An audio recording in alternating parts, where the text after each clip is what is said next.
لكن كون انها هي تستطيع بكيدها انها تضحك عليه وتستولي على عدد كبير من بطاقات الشحن واشياء اخرى بدافع انه بس يسولف معها. بعض الاحيان ما يصير بنت، يصير ولد ياخذ من الولد، يقلد صوت بنت وياخذ منه اللي يبي ويروح يعطيها بنت، وهذا يخرفن على هذا وهذا يخرفن على الله لا يخرفن على قولتك. يا الله يا رب. معنا الاخت روعة، اهلا وسهلا. السلام عليكم. وعليكم السلام ورحمة الله. أهلين أخوي المتين. اهلين وسهلين. اختي روعة، وش رايك بقصة الخرفنة والما ادري والله وش السالفة، يعني خرفان وخرفش، وش رايك بالقضية هذه؟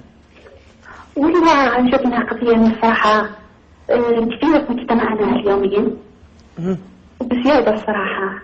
جميل. ليش صارت بزيادة؟ ما أدري، يعني ألاحظ تفرغ الشباب وما عندهم أي شيء غير يعني علاقة بالبنات يعني فراغ. طيب يعطيك العافية. وما لحظة. أيوة.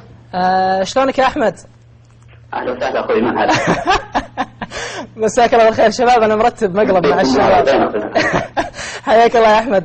شباب هذا الاخ احمد كان يعطينا مثال وشلون ممكن انه يعني ولد يقلب صوت بنت ويخرفن شاب اخر. راحت عليك يا عبد المجيد انت. والله يا جماعه اقسم بالله اني ما كنت ادري والله. ما ايش حقي والله. طب خلنا نسولف مع شوي. احمد كيفك يا احمد؟ الله يسلمك. حصل ايه يا محمد ولا احمد